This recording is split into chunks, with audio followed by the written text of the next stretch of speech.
all institutions attain a certain momentum toward the preservation of their own vested interests.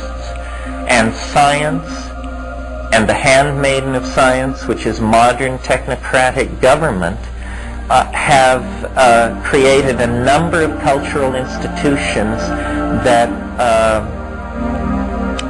have a friction with the reemergence of the spirit. First and foremost is the notion of the public.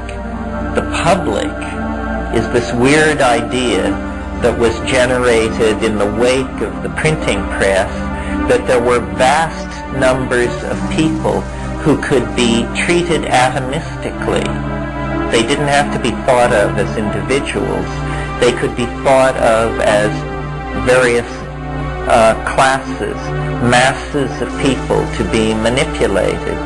And if you could sell the public on the idea of democracy, which is another one of these atomistic notions. The notion of democracy is that for us all to get together and have it work, we have to assume that we're all alike, see?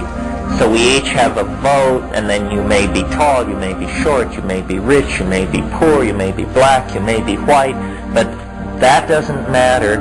We'll give everybody this charge, one vote, and then we'll see how these populations work themselves out. What they don't tell you is that at the same time that you build this definition of the citizen, you also build the institutions which subvert the citizen. So the citizen is not free to act out and express the wishes of the citizen. The citizen is a consumer of ideological models that are sold to the citizen through agencies of mass propaganda. So there's this peculiar playing off of one against the other.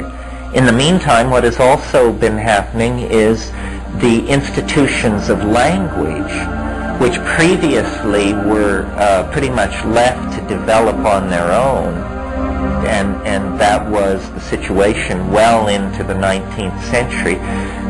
Through the power of the printing press, the evolution of language also became something under the control of these institutions, and they very quickly have replaced whatever reality may have been impinging into the lives of the citizens with concepts.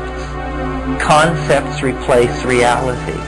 You come into the world with a blank slate, and everything is what William James called a blooming, buzzing confusion. Well, then one by one you isolate phenomena in this confusion and you name it. Once a sector of reality has been named, it stays still. It ceases to behave the way it would behave for itself.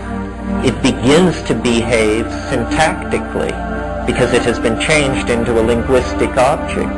When things behave syntactically, they are either subjects or objects, or the syntactical machinery which relates these two together.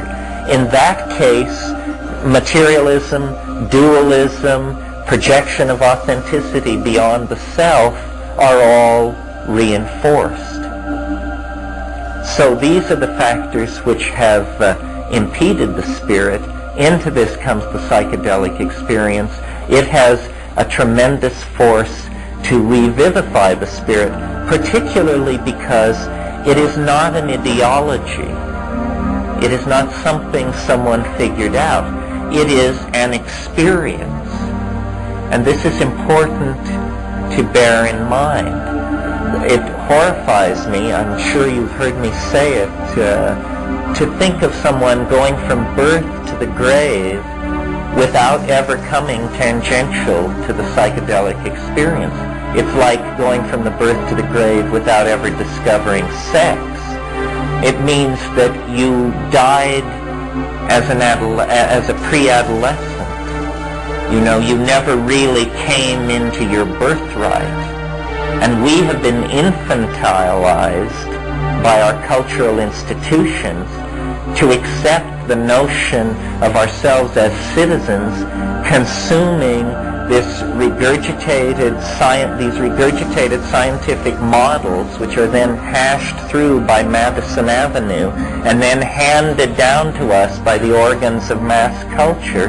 And this is supposed to be what we anchor our lives on. It's no wonder that drug abuse, child abuse, self-abuse is rampant in this society, because it all has been taken away from us. You may read 1984 and think, well, thank God it isn't that bad yet. Well, the only difference between us and 1984 is we dress better.